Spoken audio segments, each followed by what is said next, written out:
पर आए। अखिलेश यादव जिंदाबाद, अखिलेश यादव जिंदाबाद, जिंदाबाद जिंदाबाद। अखिलेश यादव संघर्ष करो, अखिलेश यादव संघर्ष करो। हमारे साथ हैं। बाबा साहब का मिशन अधूरा, अखिलेश यादव करेंगे पूरा। बाबा साहब का मिशन अधूरा, अखिलेश यादव करेंगे पूरा। बाबा साहब का संविधान मिशन बचाओ। अधूरा। महाआंदोलन राष्ट्रीय मंच पर उपस्थित सुश्री सावित्रीबाई फूले, मंच पर उपस्थित और हमारे साथ लोकसभा में सांसद रहे आदरणीय प्रकाश अंबेडकर जी, मंच पर उपस्थित आदरणीय ओम प्रकाश राजभर जी, सुबचन राम जी, अक्षय वर्णनाथ कनौजिया जी, आदरणीय भीमराव यशवंतराव अंबेडकर जी, समाजवादी पार्टी के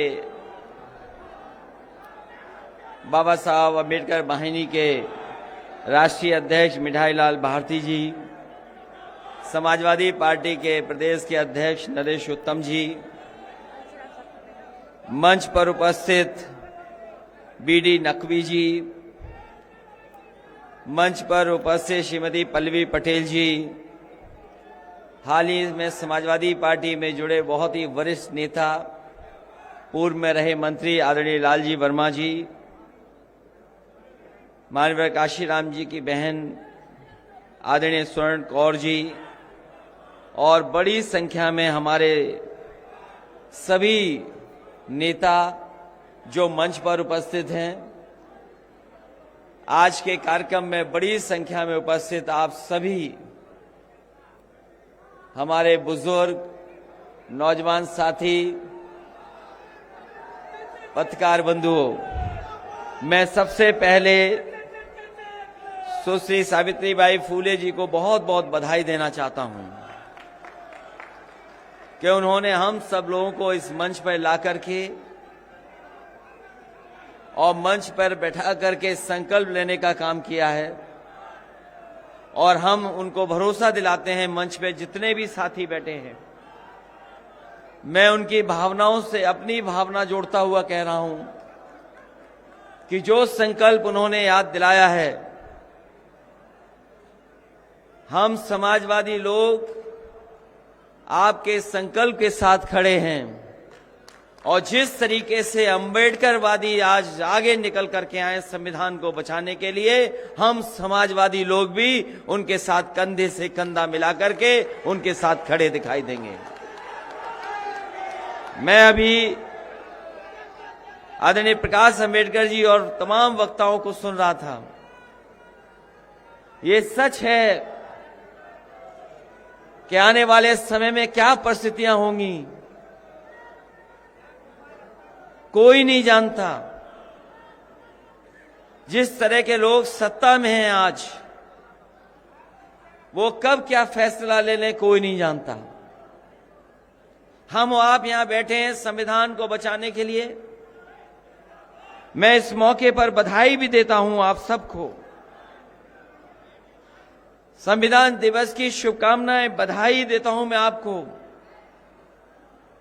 और साथ ही साथ बाबा भीमराव अंबेडकर जी को भी याद करते हैं कि जिन्होंने हमें ऐसा संविधान दिया है जिसमें हम सबको बराबरी का हक मिलता है।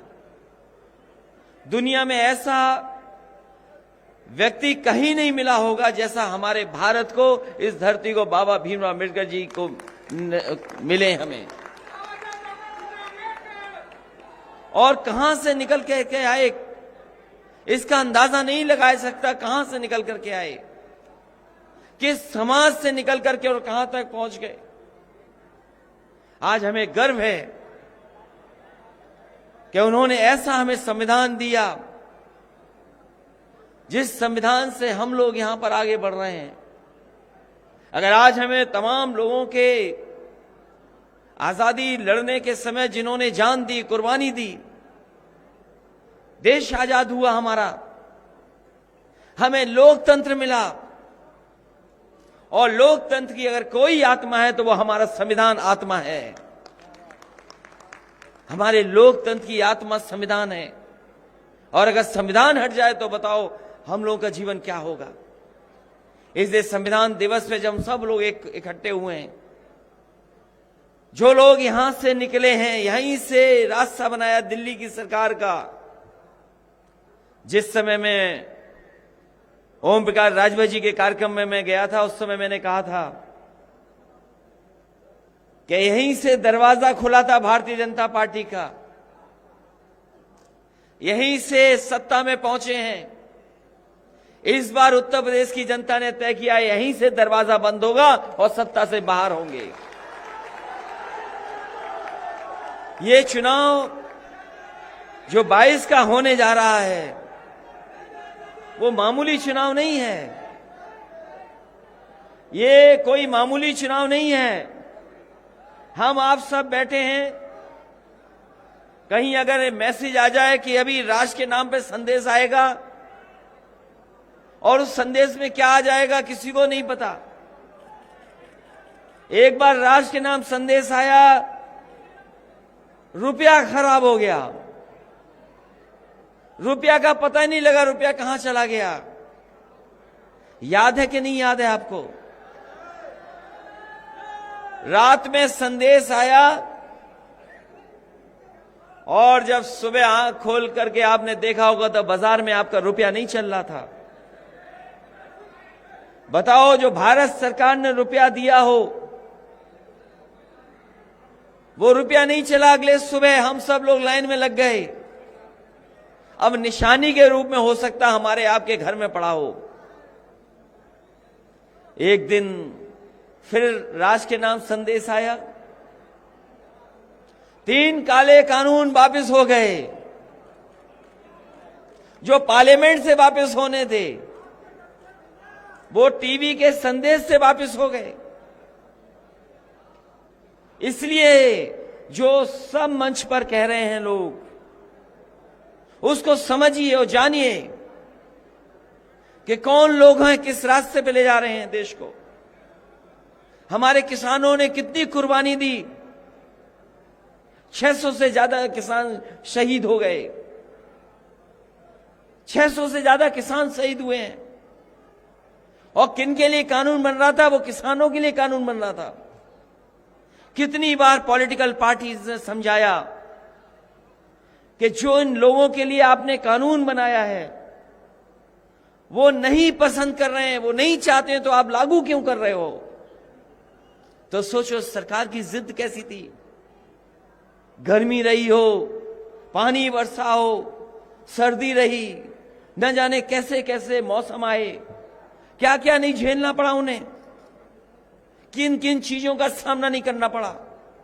कीलें लगा दी गईं, बोल्डर लगा दिए गए, आरसीसी की दीवारें चुन दी गईं, ट्रैक्टर गाड़ी नहीं चला सकते थे आप। बताओ, हमारे देश में गर्व है इस बात का। दुनिया को गर्व था हमारे देश पर कि बाबा साहब भीमराव अम्बेडकर जी ने जो संविधान दिया उससे देश चलता है। लेकिन इस सरकार ने परवाह नहीं की। 600 से ज्यादा किसान उन्होंने शहीद हो गए, जान चली गई। 600 से ज्यादा किसान, बताइए कहीं इतना बड़ा आंदोलन चला हो तो बता दो। और उत्तर प्रदेश में तो उससे ज्यादा बढ़कर चढ़ करके देखा। क्या नहीं देखा उत्तर प्रदेश ने कि गृह राज्य मंत्री के बेटे ने किसानों को गाड़ी से कुचल दिया। बताओ, गाड़ी से किसान कुचल गए थे कि नहीं कुचल दिए गए थे? पत्रकार भी की जान चली गई। ये पत्रकार साथी हैं, ये भी संविधान को बचाने के लिए निकले हैं, लेकिन कई बार इनकी मजबूरी हो जाती है। संविधान को थोड़ा सा उस तरीके से नहीं बचाते जिस तरीके से बचाना चाहिए। इनके भी साथी की जान गई। अगर कोई मदद कर रहा है तो समाजवादियों ने कहा कि किसान जो शहीद हुए हैं उनको सम्मान, उनके परिवार का सम्मान देने का काम करेंगे और समाजवादी सरकार बनेगी तो उत्तर प्रदेश के खजाने से 25-25 लाख उन किसानों की मदद करेंगे। अभी चुनाव हुआ था, अभी चुनाव हुआ पंचायत का, अभी चुनाव हुआ पंचायत का, क्या नहीं देखा आपने, बताइए। जो जीते वो हरा दिए गए, जिन पे बहुमत था उन्हें हरा दिया गया। कहीं ऐसा हुआ होगा कि जिन पे संख्या ज्यादा, जिन पे सदस्य ज्यादा, वो चुनाव हार गए, जिन पे सदस्य 1 था 2 था वो चुनाव जीत गए। जो हमारी माताएं बहनें प्रस्तावक थीं, जो हमारी माताएं बहनें प्रस्तावक थीं, जो कहीं ना कहीं किसी की प्रस्तावक बन रही थीं, हम लोगों ने महाभारत में जरूर पढ़ा था, महाभारत में जरूर सुनते थे, पढ़ते हैं कैसे चीरहरण हुआ था। लेकिन इस समय पर जहां लोकतंत्र हो वहां पर प्रस्तावक समर्थकों का चीरहरण हो जाए, हमारी बहन हमारी माताओं के कपड़े छीन लिए गए, कपड़े फाड़ दिए गए, क्या हम लोगों ने नहीं देखा? हम आपने आगे ये जो हमारे तख्ती उठा उठा के दिखा रहे हैं, ये तो तख्तियां उठा रहे हैं। अगर बीजेपी की सभा में जाएंगे, अगर इनकी तख्ती उठी तो इनके लाठी पड़ेगी, इन्हें पता ही नहीं लगेगा इनकी तख्ती कहां है। ये लोकतंत्र बचाने वाले लोग बैठे हैं, इसलिए आपकी तख्ती भी देख रहे हैं। और वो लोग हैं, अगर उनके सामने तख्ती उठाओगे तो बताओ क्या होगा, बताओ हमारी बहनें क्या होगा। हमने देखा है आपकी तस्वीरें, आपके बाल पकड़ करके पुलिस खींच के ले जा रही है, आपको सड़क पर डाल करके पीट रहे हैं लाठी से। और किस लिए? ये किसके हक के लिए लड़ रहे हैं? आज इनका छीना है, आज इनका छीन लिया गया, इनके हक छीना गया, सम्मान छीना गया। कल हो सकता है हमारा आपका छीन लिया जाए, कुछ वोट छीन लिया जाए। इसलिए आप तो लड़ रहे हो, और शायद ही लखनऊ में इतनी कोई लाठी खाया होगा जितना आप लोग लाठी खाए हो। हमें खुशी है इस बात की। अपमानित हो गए, मुकदमे दर्ज हो गए, लेकिन ये हटे नहीं हैं। ये वो लोग हैं जो संविधान पे भरोसा करते हैं, अपने लोकतंत्र पे भरोसा करते हैं। इन्हें पता है कि इनकी लड़ाई सच्ची है, एक न एक दिन ये जीतेंगे लड़ाई। और इसीलिए भरोसा है इनको, क्योंकि बाबा साहब भीमराव अम्बेडकर जी का बना हुआ संविधान में भरोसा करते हैं। बताओ भरोसा करते हो कि नहीं करते हो? और भरोसा करते हैं इसीलिए उन्हें उम्मीद है, और हम आपको भरोसा दिलाते हैं जो आपके हक छीना जा रहा है, सम्मान छीना जा रहा है, वो हक और सम्मान दिलाने का काम हम समाजवादी लोग करेंगे। ये चीजें बिक रही हैं, बीजेपी को जो दिखाई दे जाएगा वो सब बेच देंगे। ये बीजेपी के और बाबा मुख्यमंत्री कमाल के हैं, जो इन्हें दिखाई दे जाएगा वो सब बिक जाएगा। अभी बगल में एयरपोर्ट है, पहले ये सरकारी एयरपोर्ट था, अब ये सरकारी एयरपोर्ट नहीं है। क्या ये सरकार का एयरपोर्ट है? अब ये सरकार का एयरपोर्ट नहीं है। ये जो हवाई जहाज उड़ते थे भारत सरकार के, वो भी बेच दिए। मुझे तो ये बात समझ में नहीं आती कि जितने भी एयरपोर्ट है सब घाटे में हैं। दिल्ली का एयरपोर्ट घाटे में है 1000 करोड़ से ज्यादा में। बंबई का भी बिक गया, वो भी घाटे में है। जितनी एयरलाइंस चल रही वो सब घाटे में है। एयर इंडिया वाला घाटे में है 60,000 करोड़ का। और जो कंपनियां प्राइवेट चल रही हैं, कोई 1000 करोड़, कोई 10,000 करोड़, कोई 700 करोड़ के घाटे में है। और देखिए भारतीय जनता पार्टी के लोग कह रहे हैं एशिया का सबसे बड़ा एयरपोर्ट बना रहे हैं। ये हमारे आपके पैसे से बना देंगे एयरपोर्ट, और बाद में इस एयरपोर्ट को भी किसी न किसी को बेच देंगे। उसकी तैयारी कर रही हैं लोग। इसलिए जहां बाबा साहब भीमराव अम्बेडकर जी को याद कर रहे हैं, उनके परिवार के लोग हैं, उनके समर्थक हैं, उनको मानने वाले लोग हैं, अम्बेडकरवादी लोग हैं। वो न केवल भारत बल्कि दुनिया में पूजे जाते हैं, दुनिया में उनका सम्मान है। अगर कोई महापुरुषों को याद करता है, राष्ट्रपिता महात्मा गांधी को याद करता है अगर कोई, तो बाबा साहब भीमराव अम्बेडकर जी को भी याद करता है। दुनिया के जो बड़े बड़े म्यूजियम हैं जहां पर बहुतों को स्थान नहीं मिल सकता, बहुत सारे म्यूजियम हैं जहां पर बड़े बड़े लोगों को स्थान नहीं मिला है, अगर किसी को कार्ल मार्क्स के बगल में खड़े होने का, प्रतिमा का स्थान मिला है तो बाबा भीमराव अम्बेडकर जी को मिला है।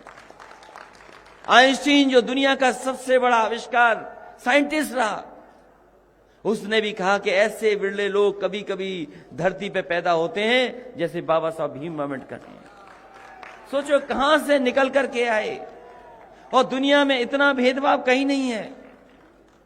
भारत जैसी जगह, भारत जैसी धरती जिसमें इतना भेदभाव हो, जाति का भेद, धर्म का भेद, अगर किसी ने मिटाया तो हमारे संविधान ने मिटा करके हम लोगों को एक करने का काम किया है। जब डेमोक्रेसी की बात करते हैं तो डेमोक्रेसी का मतलब हम सबको अधिकार है एक वोट का। वो वोट का अधिकार कहां से दिया? बाबा भीमराव अम्बेडकर जी और इस संविधान ने दिया हमें। सेकुलर जब कहा जाता हमारा देश, तो चाहे वो कोई धर्म हो, सब धर्मों को बराबरी का कहीं सम्मान मिल रहा है तो वो हमारे संविधान से मिल रहा है। जो सामाजिक न्याय की बात करना है वो भी अगर कहीं मिल रही है, सामाजिक न्याय अगर कहीं से मिलने जा रहा है तो वो भी हमारे संविधान से मिलने जा रहा है। तो जो हमें पॉलिटिकल, सोशली और हमें रिलीजियस इक्वलिटी देता हो, जिससे हमें रिलीजियस इक्वलिटी मिलती हो, हमें बराबरी का जहां मिलता हो, हम उसको कैसे भूल सकते हैं? इसलिए इस चुनाव में, 22 के चुनाव में, जो आने वाले समय में देश की तस्वीर बदलेगा, यही उत्तर प्रदेश है जहां से प्रधानमंत्री, राष्ट्रपति भी बने हैं। आज भी देश में के सबसे ऊंचे पदों पे कोई बैठा है तो वो उत्तर प्रदेश से ही होकर के गए हैं, वो लोग बैठे हैं। अगर उन्होंने संविधान की सम्मान नहीं किया है, अगर जनता को दुख दिया है, लोकतंत्र में जो जनता को दुख देता है, समय आने पर जनता उनसे हिसाब किताब करती है। इसलिए जनता ने फैसला किया है कि इस बार भारतीय जनता पार्टी का सफाया होगा। ये समाजवादी, अम्बेडकरवादी लोग मिलकर के, ये जितने भी हमारे बाबा साहब अम्बेडकरवादी लोग हैं बैठे हैं, और समाजवादी लोग भी साथ आ गए हैं। हमारी तो कोशिश थी, एक बार बड़ी कोशिश की थी कि विचारधारा एक आ जाए, एक हो जाए, और वो कोशिश नई नहीं थी। जिन्होंने इतिहास पढ़ा होगा वो जानते होंगे कि बाबा साहब भीमराव अम्बेडकर जी के साथ डॉक्टर राम मनोहर लोहिया भी साथ जुड़ करके काम करना चाहते थे। वो सपना पूरा नहीं हुआ। फिर हम लोगों ने एक बार कोशिश की, वो सपना पूरा नहीं हुआ, लेकिन हम लोगों ने उम्मीद नहीं छोड़ी है। 22 में वो सपना पूरा करने का काम हम सब लोग मिलकर के करेंगे। इन्हीं शब्दों के साथ संविधान दिवस की हम बधाई देते हैं, आपको शुभकामनाएं देते हैं, और बाबा साहब भीमराव अम्बेडकर जी को याद करते हैं। उन्होंने हमें ऐसे संविधान दिया है जहां हमें बराबरी है। साथ ही साथ सुश्री सावित्रीबाई फूले जी का मैं धन्यवाद देता हूं। मैं विशेष धन्यवाद आदरणीय प्रकाश अम्बेडकर जी का देता हूं, जो चल करके हम लोगों का मनोबल बढ़ाने के लिए आए हैं। आदरणीय भीमराव यशवंतराव अम्बेडकर जी का भी धन्यवाद देते हैं, जिनके आने से कहीं न कहीं हम सब लोगों का सम्मान हुआ है। इन्हीं शब्दों के साथ एक बार फिर आप सबको बहुत बहुत बधाई देते हैं, इस उम्मीद, इस भरोसे के साथ कि आने वाले समय में आप लोग नीचे रहें, संविधान को बचा करके लोकतंत्र को बचाने का काम नीचे करेंगे। रहें। बहुत बहुत धन्यवाद और बहुत बहुत सभी साथियों से विनम्र निवेदन है कि कृपया मंच से नीचे रहें, ये सुरक्षा का मामला है। क्योंकि आप सब लोग भी इसी विचारधारा के फॉलोअर हैं, तो आप सभी से निवेदन है कि सुरक्षा के इस जो वो है उसको मत भेदिए, और इस पर सुरक्षा का मामला है। प्लीज आप लोग जो है कोऑपरेट कीजिए।